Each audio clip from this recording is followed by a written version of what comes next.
gambar di samping. Kalau ada huruf alif lam bertemu dengan salah satu, di sini ada huruf nun sukun, ini huruf nun tanda sukun tuh seperti ini, huruf sukun atau huruf mat. Assalamualaikum warahmatullahi wabarakatuh. Jika saat ini Bapak dan Ibu saudara semuanya masih belum lancar di dalam membaca Al-Quran, kemudian masih belum memahami ilmu tajwid, atau pernah belajar ilmu tajwid namun merasa kesulitan di dalam memahaminya, mari belajar mengaji Al-Quran di channel ini, karena di sini kami akan berusaha untuk menjelaskan ilmu tajwidnya itu dengan pelan-pelan. Kemudian nantinya di dalam penjelasannya itu kami kombinasikan dengan media gambar yang praktis dan mudah untuk dipahami. Sehingganya dengan penjelasan tajwid yang kami jelaskan dengan pelan-pelan, kemudian ditambah media gambar di dalam kami menjelaskannya, harapannya itu semoga saudara semuanya, Bapak dan Ibu bisa langsung dapat dengan mudah dalam memahami ilmu tajwid Al-Quran. Karena dengan kita belajar ilmu tajwid, kemudian kita memahaminya, kita bisa menerapkan dengan sendirinya nih ketika membaca Al-Quran, maka tentu itu akan memperbaiki bacaan Al-Quran kita. Semoga yang belum lancar bisa segera lancar di dalam membaca Al-Qurannya. Kemudian kami selalu mendoakan semoga saudara semuanya, Bapak dan Ibu senantiasa diberikan rezeki yang berlimpah dan barokah oleh Allah Subhanahu wa taala. Sehingganya dengan rezeki yang berlimpah dan barokah tersebut, semoga semakin meningkatkan keimanan dan ketakwaan kita kepada Allah Subhanahu wa taala. Kemudian semakin giat juga kita memperdalam ilmu agama ya, memperdalam ilmu membaca Al-Quran dengan baik seperti itu. Dan semoga nantinya dengan rezeki yang berlimpah dan barokah tersebut, kita semuanya dapat beribadah umrah dan haji ke tanah suci Mekah. Amin, amin ya rabbal alamin. Baik, mari langsung kita mulai belajar mengaji Al-Qurannya. Marilah bersama-sama kita lanjutkan kembali belajar mengaji Al-Quran dengan penjelasan tajwidnya yang nantinya akan kami jelaskan dengan pelan-pelan, guna untuk memperbaiki dan melancarkan bacaan daripada Bapak dan Ibu saudara semuanya. Sekarang ini kita masuk pada surah Ar-Rahman ayat yang ke-23 dan juga ayat yang ke-24. Mari kita baca bersama-sama terlebih dahulu dengan pelan-pelan surah Ar-Rahman ayat yang ke-23 dan yang ke-24. A'udzu billahi minasyaitonir rajim.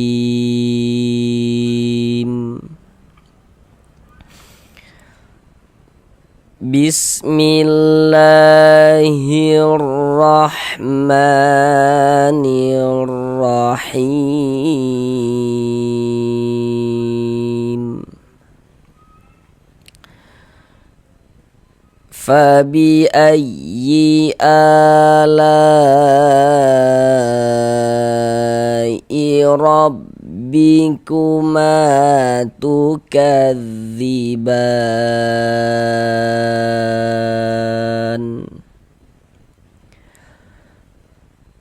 Walahul jawaril munsya'atu fil bahri kal a'lam.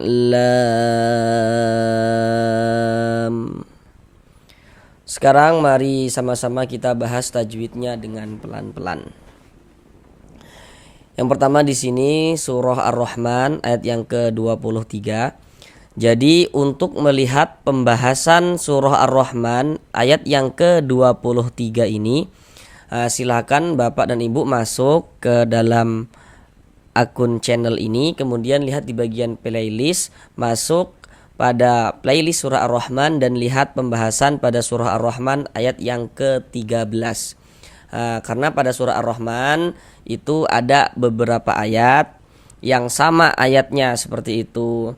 Termasuklah nih pada surah Ar-Rahman ayat yang ke-23 ini juga sama dengan surah Ar-Rahman ayat yang ke-13. Jadi Bapak dan Ibu bisa melihat di sana karena di sana sudah kami jelaskan dengan pelan-pelan. Kemudian ini kita jelaskan sekilas saja ya. Yang pertama di sini ini kita baca fa bi ayyi huruf ya bertasydid, ini kita kasih naber. Huruf ya bertasydid yang dia itu bukan idgham bi gunnah, maka kita kasih naber. Nabar itu tekanan pada huruf-huruf tertentu sehingga intonasi suaranya itu sedikit lebih tinggi daripada huruf-huruf di sampingnya. Fabi ayyi ala, a dibaca panjang, ini tanda panjangnya karena di atas huruf hamzah ini ada harokat fathah berdiri yang berbentuk alif kecil ini. Jadi kalau ada huruf alif, kemudian huruf alifnya itu memiliki tanda baca, maka itu bukan huruf alif tapi huruf hamzah.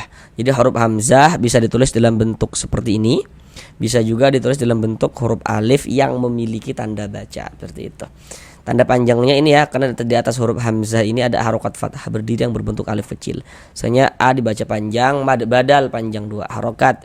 La dibaca panjang, ini namanya mad wajib muttasil. Namun pada awalnya mad tabi'i. Tanda panjangnya mana? Jadi kalau kita baca Al-Qur'an bertemu alif, ini alif nih.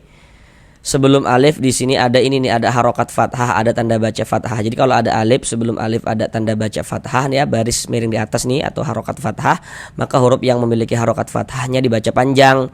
Untuk di sini huruf yang memiliki harokat fathah adalah huruf lam, misalnya la dibaca panjang kayak gitu.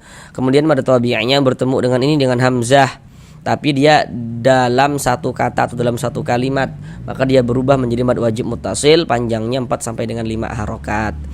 Kemudian ro dibaca tabkhim, dibaca tebal karena dia memiliki tanda baca fathah nih ya, baris miring nih harokat fathah. Kemudian ma dibaca panjang, mad tabi'i, tanda panjangnya apa? Samalah dengan la. Kenapa kok la dibaca panjang? Sama. Kenapa kok ma dibaca panjang? Karena di sini ada alif. Jadi kalau baca Al-Qur'an bertemu alif, sebelum alif sebelah sininya ada ini nih, ada harokat fathah, ada tanda baca fathah. Dan di sini huruf yang memiliki tanda baca fathah adalah huruf mem ini. Misalnya mem kita baca panjang, ma, seperti itu. Bikuma dipanjangkan 2 harokat. Tukadziban, ban dibaca panjang. Ini kalau kita berwakaf di huruf non, maka panjangnya ba ini menjadi mad arid li sukun. Tapi kalau misalkan kita tidak berwakaf, tidak berhenti di huruf non, maka panjangnya ba tetaplah menjadi mad tabi'i. Dikarenakan kita berwakaf di huruf non, maka ba dia menjadi mad arid li sukun. Yang perlu untuk kita ketahui dulu, kenapa kok ba dibaca panjang? Karena di atas huruf ba ada tanda panjangnya, yakni ini harokat fathah berdiri yang berbentuk alif kecil seperti ini, sehingga ba dibaca panjang. Kemudian huruf yang disukunkan huruf non, ini kalau kita berwakaf di huruf non kita baca ban, jangan dibaca bani baru berwakaf, jangan, tapi dibaca ban seperti itu. Mengapa begitu? Jadi kalau kita membaca Al-Quran kemudian kita berwakaf atau berhenti di huruf yang tidak dibaca panjang, maka hurufnya kita sukunkan, kita matikan. Sehingga ini kita baca ban menjadi mad arid li sukun, panjangnya ba ini. Mad arid li sukun itu boleh dibaca dengan panjang 2 harokat atau 4 harokat atau 6 harokat. Yang terpenting konsisten dalam sekali bacaan.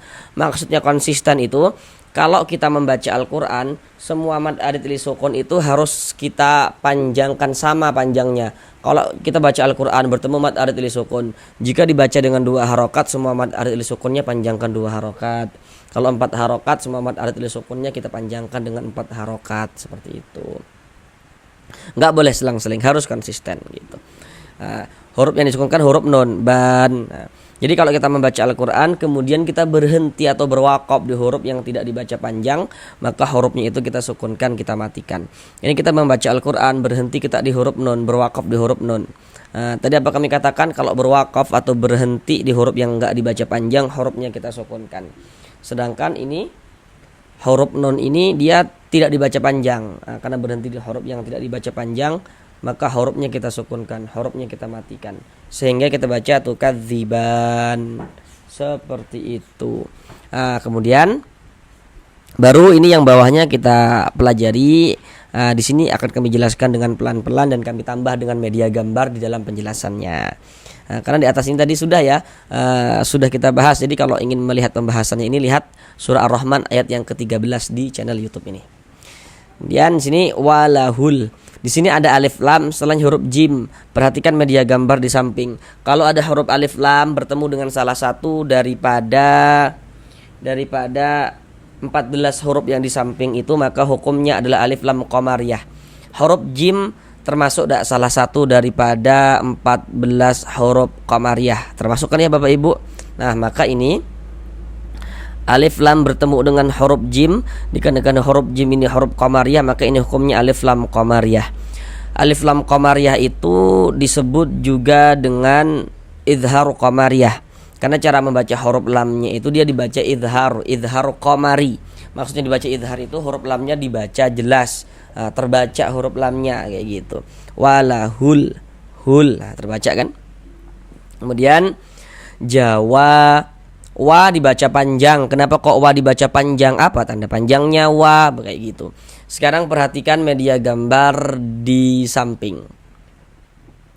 Di situ ada bacaannya rumus mad tabi'i atau mad asli. Sekarang perhatikan rumus 3 yang warna hitam. Cara memahami rumus 3 warna hitam, di situ kan dapat kita lihat bahwasanya di rumus 3 warna hitam di situ ada alif. Sebelum alif di situ ada harokat fathah, ada tanda baca fathah. Di bawah tanda baca fathah di situ kan ada titik-titik itu. Titik-titik di sana itu maksudnya letaknya huruf yang dibaca panjang sebab dia memiliki tanda baca fathah itu tadi.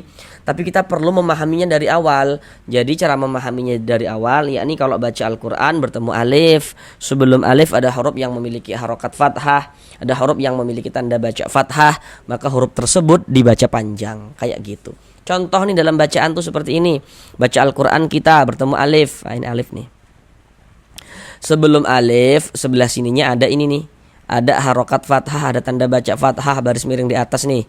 Kalau ada alif, sebelum alif ada tanda baca fathah, maka huruf yang memiliki tanda baca fathahnya dibaca panjang. Untuk di sini huruf yang memiliki tanda baca fathah adalah huruf waw. Soalnya huruf waw dibaca panjang seperti itu. Wa dipanjangkan kayak gitu. Mad tabi'i panjang 2 harokat sesuai dengan rumus 3 yang warna hitam. Walahul jawaril, huruf ra ini memiliki harokat kasroh baris miring di bawah nih, baris kasroh atau harokat kasroh atau tanda baca kasroh. Maka huruf ra ini dibaca tarkik, dibaca tipis. Ril musya'a, alif lam setelahnya huruf mim. Perhatikan lagi, huruf mim termasuk salah satu daripada 14 huruf qamariyah. Maka ini alif lam bertemu dengan huruf mim, dikarenakan huruf mim huruf qamariyah maka hukumnya alif lam qamariyah atau idharu qamariyah. Maka huruf lamnya dibaca jelas. Ril, terbaca huruf lamnya. Ril musya'a. Perhatikan di sini ada huruf nun sukun, setelahnya huruf shin. Perhatikan media gambar di layar. Di situ ada tuh bacaannya nun sukun kemudian garis miring tanwin. Dan di situ dapat kita lihat bahwasanya tanda baca tanwin itu memiliki 3 bentuk tanda baca. Nanti ada baris 2 di atas huruf letaknya itu fathatain namanya. Nanti ada baris 2 di bawah huruf kasrotain dan yang satunya lagi itu namanya dhammatain. Jadi gini, kalau kita baca Al-Quran, setiap kita bertemu nun sukun atau setiap kita bertemu dengan salah satu tanda baca tanwin, maka di situ terjadi hukum tajwid dengan kita memperhatikan huruf setelahnya gitu. Kecuali nanti kalau ada tanwin setelahnya hamzah wasol, nanti itu ada pembahasan tersendiri dia kayak gitu. Nah, sekarang kita sudah tahu nih di mana ada nun sukun atau di mana ada tanwin, maka di situ terjadi hukum tajwid.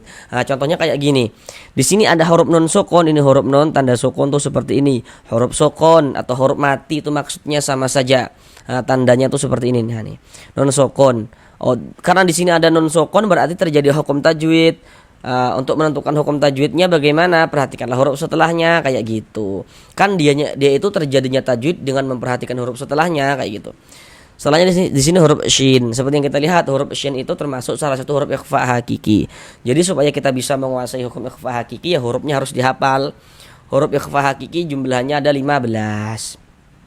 Jumlahnya ada 15. Harus dihafal. Kalau kita nanti sudah hafal, enak kita memahaminya. Kalau ada nun sukun atau tanwin bertemu dengan salah satu daripada 15 huruf yang di samping, hukumnya ikhfa hakiki. Sedangkan huruf shin dia masuk pada ikhfa hakiki awsat. Karena dari segi makharijul huruf antara huruf nun dengan huruf shin ini dia letaknya itu di tengah. Maka dikatakan ikhfa hakiki awsat. Cara membaca ikhfa hakiki itu dibaca samar. Yang dibaca samar itu bunyi nun sukun atau bunyi tanwinnya dibaca samar. Dengan kita bersiap-siap masuk ke dalam huruf ikhfa hakikinya. Kemudian disamarkan dan juga didengungkan. Jadi nun sukunnya kita baca samar. Mul. Kemudian didengungkan. Jadi dipanjangkan sebentar. Musya'a mul. Dipanjangkan kayak gitu. Kira-kira sepanjang 2 harokat. Musya'a. A dibaca panjang. A ini dibaca panjang, namanya adalah mad badal. Karena ini A ini huruf hamzah. Jadi huruf mad badal itu terjadi hanya pada huruf hamzah saja.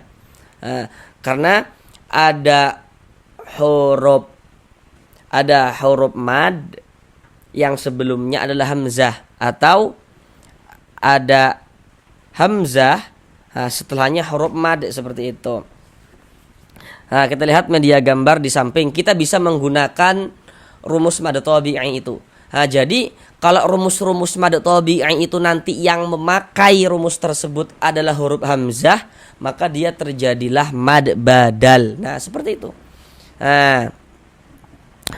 Jadi rumus-rumus di samping itu, sekarang perhatikan yang rumus 3 yang warna hijau. Rumus 3 yang warna hijau. Sudah diperhatikan ya. Jadi huruf itu kalau di atasnya ada tanda seperti ini, harokat fathah berdiri yang berbentuk alif kecil seperti ini, maka huruf tersebut dibaca panjang. Tapi di sini yang menggunakan rumus tersebut adalah huruf hamzah. Nah, maka terjadilah mad badal. Mad badal itu panjangnya 2 harokat. Untuk pembahasan lebih lengkap tentang mad badal ini sudah kami buatkan tersendiri videonya. Nah, silakan lihat di bagian playlist video, silakan di situ ditonton. Kenapa dikatakan mad badal, macam-macamnya mad badal itu gimana, apa saja kayak gitu. Nah, silakan nanti dilihat. Nah, kemudian di sini fil bah, di sini ada alif lam setelahnya huruf ba. Pasti di sini Bapak Ibu sudah tahu ya, hanya dengan mengamati alif lam yang letaknya jejer, huruf lamnya ada tanda sukunnya, harusnya sudah tahu nih apa hukumnya gitu. Perhatikan huruf ba termasuk salah satu huruf qamariyah. Maka alif lam bertemu dengan huruf ba, dikarenakan huruf ba ini huruf qamariyah. Alif lam bertemu dengan huruf qamariyah, hukumnya alif lam qamariyah. Alif lam qamariyah itu disebut juga dengan idhar qamariyah, karena cara membaca huruf lamnya dibaca idhar qamari. Fil bahri kal, huruf ra memiliki harokat kasrah nih, dibaca tarkik, dibaca tipis nih. Harokat kasrah atau baris kasrah nih, yang baris miring di bawah huruf nih. Kemudian kal a'lam, alif lam setelahnya huruf hamzah. Perhatikan huruf hamzah masih termasuk salah satu huruf qamariyah. Alifnya mana? Ini nih. Alifnya tuh bersambung dengan huruf kaf. Alif lam bertemu dengan huruf hamzah nih. Dikarenakan huruf hamzah ini huruf qamariyah, maka hukumnya adalah alif lam qamariyah. Alif lam qamariyah. Maka dibaca idhar. Kal a'lam, lam dibaca panjang. Panjangnya la, kalau misalkan kita tidak berhenti di huruf mim, tidak berwakaf di huruf mim, kita wasolkan kal a'lami dan langsung kita teruskan, langsung kita sambung bacanya, maka panjangnya la tetaplah menjadi mad tabi'i dan dibaca dengan panjang 2 harokat. Tapi tadi kan kita bacanya itu berhenti di huruf mim, sehingga la dari mad tabi'i, la seharusnya dibaca la, kemudian la-nya itu bertemu dengan huruf yang disukunkan, dibaca lam. Dari mad tabi'i bertemu dengan huruf yang disukunkan berubah menjadi mad arid li sukun. Namun yang perlu untuk kita ketahui dulu, mad tabi'inya yang mana gitu. Tanda panjangnya la itu apa gitu. Nah, itu yang perlu kita ketahui. Perhatikan media gambar di samping. Kembali lagi ke rumus 3 yang warna hitam. Kenapa kok la dibaca panjang? Samalah penjelasannya Bapak Ibu. Kenapa kok wa dibaca panjang? Bedanya di atas ini alifnya enggak disambung, karena setelahnya huruf waw enggak bisa disambung huruf alifnya. Di sini huruf alifnya dia disambung dengan huruf lam. Bedanya kayak gitu cuman. Nah, pada dasarnya penjelasannya sama dengan rumus 3 yang warna hitam itu. Tadi sudah kami jelaskan ya cara kita memahami rumus 3 warna hitam itu.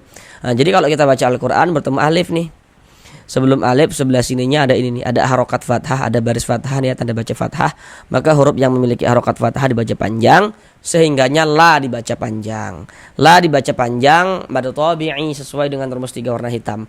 Kemudian mad tabi'i bertemu dengan huruf yang disukunkan, bertemu dengan huruf yang dimatikan sebab berwakaf, maka dia berubah menjadi mad arid li sukun. Panjangnya mad arid li sukun berapa? Tadi kita sudah jelaskan di atas ya. Boleh dibaca dengan panjang 2 harokat atau 4 harokat atau 6 harokat. Yang terpenting konsisten dalam setiap kita membaca Al-Quran. Jadi panjangnya mad arid li sukun itu harus dibaca sama panjangnya. Kalau 2 harokat semua panjangkan 2 harokat, kalau 4 harokat semua panjangkan 4 harokat mad arid li sukunnya. Huruf yang disukunkan huruf mim. Kenapa kok huruf mim disukunkan? Nah, samalah dengan yang di atas tadi penjelasannya. Kalau berwakaf di huruf yang tidak dibaca panjang, hurufnya kita matikan. Nah, ini kita berwakaf di huruf mim. Untuk di sini huruf mim tidak dibaca panjang. Karena berwakaf di huruf yang tidak dibaca panjang, hurufnya kita matikan. hurufnya kita sukunkan. Sehingga kita baca lam seperti itu. Jangan dibaca lami baru berhenti, jangan salah. Kita baca lam kayak gitu. Kemudian di sini ada tanda waqaf. Bentuknya itu huruf jim seperti ini. Ini namanya adalah waqaf jaiz. Jadi maknanya itu boleh. Boleh apa? Boleh berwakaf, boleh juga diwasolkan. Jadi terserah kita kalau menemukan tanda wakaf seperti ini. Mau berwakaf dulu, berhenti dulu, ambil napas, baru lanjutkan lagi bacanya, silahkan. Tidak berwakaf ya kita wasolkan juga silahkan, seperti itu. Boleh dia maknanya. Mari kita ulang bersama-sama sekali lagi dengan pelan-pelan. Fabi ayyi ala'i rabbikuma tukadziban walahul jawaril munsya'atu fil bahri kal a'lam. Sampai di sini belajar mengaji Al-Qur'annya. Sampai bertemu di pembelajaran yang berikutnya. Assalamualaikum warahmatullahi wabarakatuh.